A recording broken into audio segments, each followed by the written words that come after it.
الحمد لله نحمده ونستعينه ونستغفره ونؤمن به ونتوكل عليه ونعوذ بالله من شرور أنفسنا ومن سيئات أعمالنا من يهده الله فلا مضل له ومن يضلله فلا هادي له ونشهد أن لا إله إلا الله وحده لا شريك له ونشهد أن سيدنا وسندنا وشفيعنا وحبيبنا ومولانا محمد وبارك وسلم.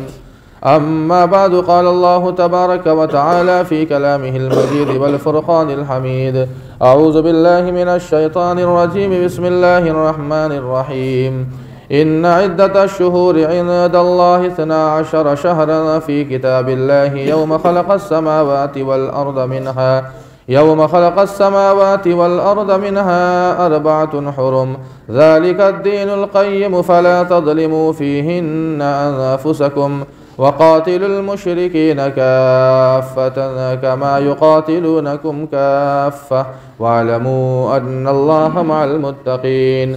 وعن أنس رضي الله تعالى عنه قال: قال رسول الله صلى الله عليه وسلم: اللهم بارك لنا في رجب وشعبان وبلغنا رمضان، أو كما قال عليه الصلاة والسلام: صدق الله مولانا العظيم وصدق رسوله النبي الكريم، ونحن على ذلك لمن الشاهدين والشاكرين والحمد لله رب العالمین. محترم حاضرین جمعہ، عزیزان گرامی، نوجوانان اسلام، عمائرین شہر اور دور و دراز سے تشریف لائے ہوئے ہمارے دینی ایمانی بھائیوں، بزرگوں اور دوستوں، ہم آپ بھی جانتے ہیں اسلامی اعتبار سے جو مہینہ شروع ہوا ہے وہ رجب کا مہینہ، رجب المرجب کا مہینہ شروع ہو چکا ہے. رجب کے بعد شعبان اور اس کے بعد پھر رمضان. تو آج کے جمعے میں انشاءاللہ ہم اور آپ رجب جو ایک محترم مہینہ ہے، 12 مہینوں میں جو 4 ایسے مہینے ہیں جو محترم مہینے ہیں، جو معظم ہیں، ان 4 مہینوں میں ایک مہینہ یہ بھی ہے رجب کا مہینہ. ذی قعدہ، ذی الحجہ، محرم اور رجب، یہ 4 مہینے ہیں. تو رجب ہی کے تعلق سے انشاءاللہ رجب کا مہینہ شروع ہوا ہے. بہت ساری باتیں آپ کے سامنے آئے گی کہ قرآن پاک کے اندر ان مہینوں کے تعلق سے کیا بات آئی ہے، احادیث میں کیا ہے، ہمیں کرنا کیا ہے، کیا نہیں کرنا ہے. بہت ساری باتیں انشاءاللہ آپ کے سامنے آئے گی. اس مہینے کے تعلق سے چند باتیں آپ کے سامنے پیش کرنی ہیں. قرآن پاک کی جو میں نے آیت پڑھی، اللہ فرماتے ہیں: ان عدۃ الشہور عند اللہ 12 شہرا فی کتاب اللہ یوم خلق السماوات والارض منها 4 حرم. جب سے اللہ تعالیٰ نے اس کائنات کو بنایا ہے، جب سے اس کائنات کو اللہ تعالیٰ نے بنایا ہے، اللہ تعالیٰ کے یہاں ایک تختی ہے جس کو لوح محفوظ کہا جاتا ہے، جو 7 آسمان کے اوپر ہے. اس لوح محفوظ یعنی اس تختی کے اندر اللہ تعالیٰ نے قلم کو حکم دیا کہ لکھو، اور قلم نے وہ ساری چیزیں لکھ دی ہیں جو اس وقت سے لے کر جب تک جنت اور جہنم کا فیصلہ نہیں ہو جاتا تب تک کے سارے حالات اور واقعات کو لکھ دیے گئے ہیں. سب کچھ لکھا جا چکا ہے کہ آخر کس وقت کن حالات میں کون سا واقعہ پیش آنا ہے، کون انسان کب دنیا میں آئے گا، کون اس دنیا سے چلا جائے گا. یہ سارا کا سارا کچھ لکھا ہوا ہے. ہمیں اور آپ کو اس کا علم نہیں ہے، لیکن سارا کچھ اللہ تعالیٰ کی تختی میں، لوح محفوظ میں لکھا جا چکا ہے. کتنے انسان آئیں گے، کون انسان اچھا ہوگا، کون برا ہوگا، کون کس وقت مرے گا، کہاں پیدا ہوگا. انسان کو وہم و خیال میں بھی نہیں آتا ہے، وہم و خیال میں بھی نہیں آ سکتا ہے کہ انسان کی موت کہاں آتی ہے اور پیدا کہاں ہوتا ہے. یہ عجیب اللہ کی قدرت ہے کہ پیدا کہیں ہو رہا ہے اور اس کا انتقال کہیں ہوتا ہے اور وہ زندگی کہیں بسر کر رہا ہے. یہ سب لکھا جا چکا ہے. ہمارے ساتھ اچانک کوئی حالات پیش آ جائے، اللہ نہ کرے کسی کے ساتھ کوئی ایسی مصیبت یا پریشانی آ جائے، لیکن سارا کچھ لکھا جا چکا ہے لوح محفوظ کے اندر.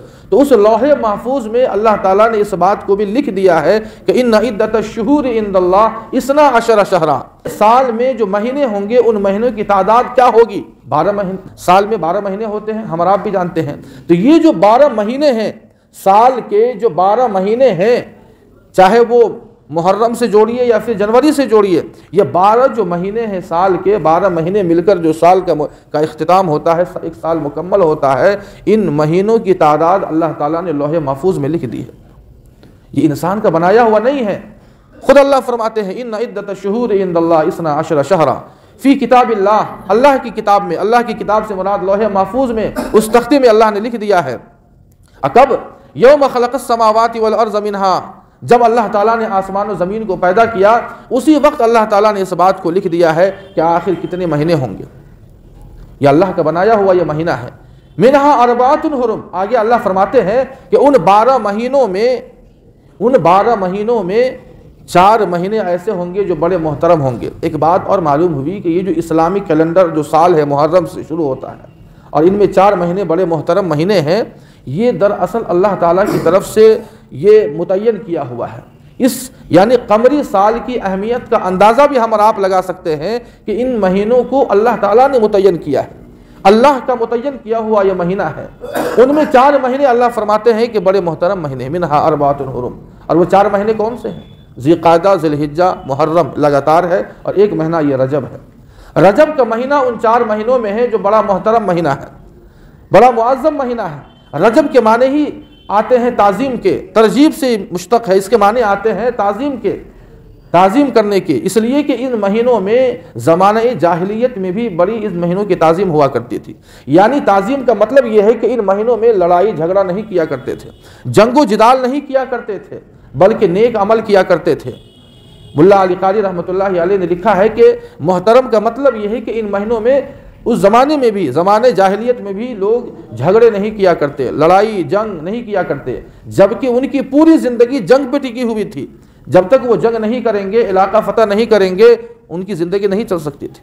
معاش وہی تھا، لیکن اس کے باوجود بھی ان مہینوں کے اندر وہ جنگ کو بند کر دیا کرتے تھے. اس مہینے کے احترام میں، اس مہینے کے احترام میں بند کر دیا کرتے تھے. اور جو عمرہ وغیرہ کے لیے لوگ آیا کرتے تھے ان کی خدمت کیا کرتے تھے. اور دوسرا مطلب یہ ہے کہ ان مہینوں کے اندر جو انسان نیک عمل کرے گا اللہ تعالیٰ اسے 2 گنا اجر عطا فرمائیں گے، 2 گنا اجر عطا فرمائیں گے. اگر نیک عمل کرنے پر 2 گنا اجر ملتا ہے تو گناہ کرنے پر بھی ہمیں ڈبل وبال ہے. یہ بھی یاد رکھیں، ڈبل وبال، ڈبل عذاب. اسی لیے کہا جاتا ہے کہ جب بھی یہ مہینے آئے تو ہم گناہوں سے بچنے کی بھرپور کوشش کریں.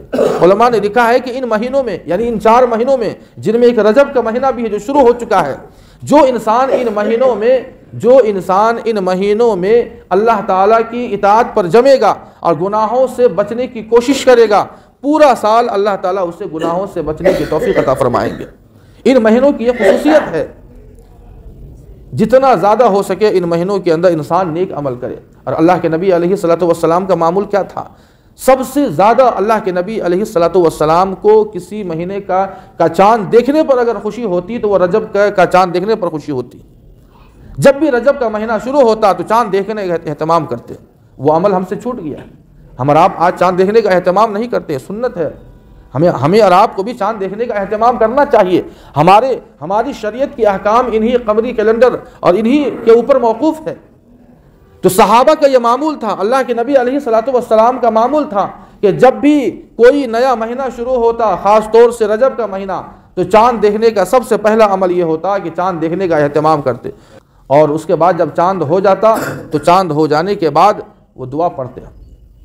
یہاں تو چاند ہو رہا ہے لیکن ہمیں اور آپ کو دعا بھی نہیں یاد ہے، جبکہ کتنی جامع دعا ہے. اللہ کے نبی علیہ الصلوۃ والسلام فرماتے ہیں کہ جب بھی چاند ہوتا اللہ کے نبی علیہ الصلوۃ والسلام یہ دعا پڑھتے: اللہم احلہ علینا بالامن والایمان والسلامۃ والاسلام ورضوان من الرحمن وجوار من الشیطان ربی وربک اللہ. یہ دعا ہے کہ جب بھی ہم چاند دیکھیں تو ہم اس دعا کو پڑھیں. اور کتنی جامع دعا ہے. اللہ کے نبی علیہ الصلوۃ والسلام فرماتے ہیں کہ جب بھی ہم اور آپ چاند دیکھیں تو اس دعا کا اہتمام ضرور کریں جس میں امن و سلامتی اور ایمان کی دعا کی گئی ہے کہ اللہ اس چاند کو امن و سلامتی کا ذریعہ بنا، اس مہینے کو ہمیں ایمان پر قائم رہنے کا ذریعہ بنا. ورضوان من الرحمن، اور ہمیں اس مہینے کے اندر اللہ تو اپنی خاص رضا ہمیں عطا فرما. وجوار من الشیطان، اور ہمیں شیطان کے حربوں سے ہماری حفاظت فرما. کتنی اہم دعا ہے، ہم آپ اس کا اہتمام نہیں کرتے. صحابہ کرام کا معمول تھا کہ وہ آپس میں ایک دوسرے کو پڑھ کے سناتے، سیکھتے، سکھاتے، اور اپنے بچوں کو بھی بولتے، پڑھاتے: اللہم احلہ علینا بالامن والایمان والسلامۃ والاسلام ورضوان من الرحمن وجوار من الشیطان ربی وربک اللہ. اور اس چاند کی طرف مخاطب ہو کر کہتے کہ اے چاند، جو رب میرا ہے وہی رب تیرا ہے. ربی وربک اللہ، تیرا رب بھی وہی ہے جو میرا رب ہے. یہ نہیں سوچنا کہ میں بہت اونچائی پر ہوں تو میرا کوئی اور رب ہو سکتا ہے۔ یہ دراصل اللہ کے نبی علیہ الصلوۃ والسلام نے اس دعا کے اندر جو جملہ جوڑا ہے اور چاند کو مخاطب ہو کر جو کہا کہ ربی و ربک اللہ، کتنی بھی اونچائی پر چلے جاؤ لیکن انسان کو آنا وہی پڑتا ہے۔ پوری زندگی ہم اور آپ دیکھ لیجئے، انسان اللہ سے روگردانی کرتا ہے، اللہ سے نفرتیں کرتا ہے، احکام سے، شریعت سے نفرتیں کرتا ہے، لیکن جب آخر وقت آتا ہے تو وہی رب کی یاد میں مشغول ہو جاتا ہے۔ چاند کو کہا ربی و ربک اللہ، کہ تیرا رب بھی وہی ہے۔ یہ نہیں سوچنا کہ میں بہت اونچائی پر ہوں اور روشن کر رہا ہوں، میرے پاس روشنی ہے تو میں آزاد ہوں، میرا رب کوئی نہیں ہے، ایسا نہیں ہے، تو بھی کسی رب کے تابع ہے۔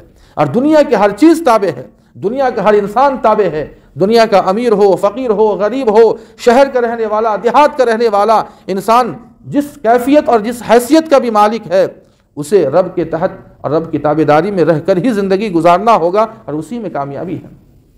اور جب چاند نظر آ جاتا رجب کا، تب اللہ کے نبی علیہ الصلوۃ والسلام کی بہت مشہور دعا ہے، ایک اور دعا کرتے، اللہم بارک لنا فی رجب و شعبان وبلغنا رمضان۔ سوچئے ذرا کتنی اہم دعا ہے۔ اللہ کے نبی علیہ الصلوۃ والسلام رجب کے مہینے میں یہ اللہ سے دعا کرتے تھے، اللہم بارک لنا فی رجب و شعبان، اے اللہ رجب اور شعبان کے مہینے میں ہمیں برکت عطا فرما، برکت عطا فرما۔ برکت کا مطلب کیا ہوا؟ ایک بات غور کریں ہمارا آپ، یہ جو رجب کا مہینہ ہے، رجب کے مہینے سے گویا ایک عبادات کا ایک ماحول شروع ہو رہا ہے۔ رجب کا مہینہ، اس کے بعد شعبان کا مہینہ، کتنا اہم مہینہ ہے، اور پھر رمضان کا مہینہ، پھر اس کے بعد شوال، ذی قعدہ، ذی الحجہ، وہ حج کا مہینہ آتا ہے، پھر محرم کا مہینہ جب آتا ہے تو حجاج کرام کی واپسی کا مہینہ شروع ہو جاتا ہے۔ یہ ایک لنک ہے، ایک جڑا ہوا ہے، عبادات کا ایک دوسرے سے جڑا ہوا ایک مہینہ ہے جو رجب سے شروع ہو رہا ہے۔ اسی لیے اللہ کے نبی علیہ الصلوۃ والسلام کسی بھی کام کے لیے درازی عمر کی دعا نہیں کرتے تھے، کتنا بھی اہم کام ہو۔ کبھی اللہ کے نبی علیہ الصلوۃ والسلام نے درازی عمر کی دعا نہیں کی کہ اللہ مجھے 2 مہینے کی فرصت دے دیجئے، مجھے فلاں کام ہے، فلاں علاقہ فتح کرنا ہے، بیٹی کی شادی ہے، یا اور بھی کوئی کام، کسی بھی دنیا کا یا دین کا کوئی بھی کام ہو، کسی بھی کام کے لیے درازی عمر کی دعا اللہ کے نبی علیہ الصلوۃ والسلام نے نہیں مانگی۔ لیکن رمضان کو پانے کے لیے اللہ کے نبی علیہ الصلوۃ والسلام کیا فرماتے ہیں؟ اللہم بارک لنا فی رجب و شعبان وبلغنا رمضان، کہ اے اللہ ہمیں تو رجب اور شعبان کے مہینے میں اتنی برکتیں عطا فرما کہ ہمیں رمضان تک پہنچا دیجئے، ہمیں رمضان تک پہنچا دیجئے۔ برکت کا مطلب کیا ہوا؟ ملا علی قاری رحمۃ اللہ علیہ نے لکھا ہے کہ برکت کا مطلب یہ ہوتا ہے کہ اے اللہ ہمیں طاعات پر جمع دیجئے، یعنی ان مہینوں میں، یعنی رجب اور شعبان کے اندر ہمیں عبادات کے اہتمام کی توفیق دے دیجئے، ہمیں روزہ رکھنے کی توفیق دے دیجئے، ہمیں نوافل کے اہتمام کی توفیق دے دیجئے، اس لیے کہ وہ بلغنا رمضان، ہمیں رمضان پانا ہے۔ رمضان وہ مہینہ جو انوار و برکات کا مہینہ ہے، جس مہینے میں انسان اللہ کے برکات اور انوار کا مشاہدہ کر سکتا ہے، انسان کو سمجھ میں آ جاتا ہے، نظر آ جاتا ہے کہ یہ اللہ کی برکت ہے، اللہ کی برکت کا نزول ہو رہا ہے، انسان چاہے تو اس کا مشاہدہ کر سکتا ہے۔ اتنا معظم مہینہ، اتنا محترم مہینہ، جس مہینے کے اندر اللہ شیاطین کو قید کر دیتے ہیں، جہنم کو بند کر دیتے ہیں، صرف اپنے بندوں کے لیے۔ لیکن تیاری کب سے ہو رہی ہے؟ 2 مہینہ پہلے۔ ہمارے یہاں اگر کوئی مہمان آنے والا ہو تو ہم مہینوں پہلے اس کی تیاری کرتے ہیں، تیاری میں لگ جاتے ہیں۔ یہ تو اللہ کا مہمان آنے والا ہے، رمضان کا مہینہ جو بشکل رمضان اللہ کا مہمان ہے وہ آنے والا ہے، اس کی تیاری اللہ کے نبی علیہ الصلوۃ والسلام 2 مہینہ پہلے سے کر رہے ہیں۔ اللہم بارک لنا فی رجب و شعبان، اے اللہ ہمیں رجب اور شعبان کے مہینے میں برکت عطا فرما۔ اس لیے ہمیں اور آپ کو بھی چاہیے کہ ان مہینوں میں زیادہ سے زیادہ عبادات کا اہتمام کریں، اس لیے کہ ابھی سے جب عادت بنے گی زیادہ سے زیادہ روزہ رکھنے کا اہتمام ہمیں اور آپ کو کرنا چاہیے، خصوصاً وہ لوگ پچھلے رمضان جن کا روزہ چھوٹ چکا ہے، جو قضا ہو چکا ہے۔ اور وہ شکر ہے اللہ تعالیٰ کا کہ رجب کا مہینہ بھی ہے، اور پلس یہ کہ یہ ٹھنڈی کا موسم بھی ہے جس میں دن چھوٹا ہوتا ہے۔ اس تعلق سے میں نے شروع میں آپ کو کہا تھا کہ ٹھنڈیوں کے موسم میں دن چھوٹا ہوتا ہے، رات بڑی ہوتی ہے۔ ہمارے جو قضا روزے ہیں ان مہینوں میں، خصوصاً جو رجب کا مہینہ آیا ہے، یہ ہمارے لیے ایک آفر لے کر آیا ہے۔ جو قضا ہو چکا ہے ہم اور آپ ان روزوں کو اس مہینے میں خاص طور سے رکھنے کا ضرور اہتمام کریں۔ اگر ہمارے ذمے اگر کسی کا حق ہے، کسی کا لینی دینی بھی ہے، ہم اور آپ اس کو پورا کر دیں۔ رمضان آنے سے پہلے گویا ہم اور آپ پاک صاف ہو جائے، تاکہ رمضان کی جو انوار اور برکات ہے، جب تک ہمارا گلاس صاف نہیں ہوگا تب تک گلاس میں جب تک گندگی ختم نہیں ہوگی تب تک اس میں صاف پانی کو ڈالا نہیں جا سکتا ہے۔ تو یہ 2 مہینہ گویا اللہ تعالیٰ نے ہمیں برائے تطہیر کے لیے دیا، یعنی ہمیں پاک اور صاف کرنے کے لیے دیا۔ رمضان کا مہینہ آ رہا ہے، ہمیں اور آپ کو پاک صاف کرنا ہے، اور یہ اسی وقت پاکی ہوگی جب ہم طاعات پر جمیں گے، روزوں کا زیادہ سے زیادہ اہتمام کریں گے، ہمارے ذمے جو لینی دینی ہے، جو حقوق ہے اس کو ہم پورا کریں گے، تب جا کر ہم پاک اور صاف ہوں گے اور رمضان کے لیے ہم تیار ہوں گے۔ ورنہ کیا ہوتا ہے، رمضان آنے کے بعد بھی وہی حرکت، وہی شیطانی، وہی عمل، وہی دھندا، وہی کام، وہی گناہ جو پورا سال ہم کرتے ہیں۔ کیوں؟ اس لیے کہ صفائی کے لیے جو اللہ نے وقت دیا تھا ان مہینوں میں صفائی نہیں ہوئی، نتیجہ یہ ہوا کہ وہی حرکتیں باقی ہے جو پہلے بھی تھی اور آج بھی ہے۔ نتیجہ یہ ہوتا ہے کہ رمضان جو اتنا محترم مہینہ ہے اس کی ناقدری ہو جاتی ہے۔ افسوس کرتے ہیں جب رمضان کا مہینہ ختم ہونے کے قریب آتا ہے۔ کوئی خاص عمل نہیں ہے، یاد رکھیں، کوئی خاص عمل ان مہینوں میں نہیں ہے کہ نہیں ہمیں فلاں روزہ رکھنا ہے۔ ہزاری روزے کے نام سے جو مشہور ہے کہ 27 رجب کو ہم روزہ رکھیں گے تو 1000 روزے کا ثواب ملے گا، یاد رکھیں یہ سب لغویات میں سے ہیں۔ روزے کے لیے آپ پورا مہینہ رکھیں، 10 دن رکھیں، 5 دن رکھیں، کوئی قید نہیں ہے، لیکن خاص کر دینا کہ ہمیں اسی دن روزہ رکھنا ہے، اور ہزاری روزے کے نام سے بہت مشہور ہے۔ اور یہ لوگوں کا یہ گمان ہے کہ اس دن روزہ رکھیں گے تو ہمیں 1000 روزے کا ثواب ملے گا، ایسا نہیں ہے۔ آپ روزہ رکھیں، جو عمل کرنے پر دوسرے مہینوں میں ہمیں 1 اجر ملتا ہے، اللہ تعالیٰ اس مہینے کے اندر وہی عمل کرنے پر اللہ ہمیں 2 گنا اجر عطا فرمائیں گے۔ تو ہم اور آپ اس مہینے کا زیادہ سے زیادہ اہتمام کریں گے، اس لیے کہ اس کے بعد جو شعبان کا مہینہ ہے وہ بڑا محترم مہینہ ہے، اور اس کے بعد جو رمضان کا مہینہ آ رہا ہے اس مہینے کا کیا کہنا۔ اس مہینے کو پانے کے لیے اللہ کے نبی علیہ الصلوۃ والسلام اور بڑے بڑے صحابہ کرام، تابعین، طب تابعین، اکابرین اور بزرگان دین دعا کرتے تھے کہ اللہ ہمیں رمضان کا مہینہ نصیب فرما۔ اور رمضان کی قدردانی اسی وقت ہو سکتی ہے جب ہم ان مہینوں میں طاعات پر جمیں گے۔ جو بھی باتیں کہی گئی ہے اللہ پاک سے دعا ہے کہ اللہ پاک ہم سبوں کو ان باتوں پر عمل کرنے کی توفیق عطا فرمائے۔ اللہ ہم سبوں کو اس مہینے کی قدردانی کے توفیق عطا فرمائے، زیادہ سے زیادہ روزے اور نوافل کے اہتمام کی توفیق عطا فرمائے۔ وآخر دعوانا الحمدللہ رب العالمین۔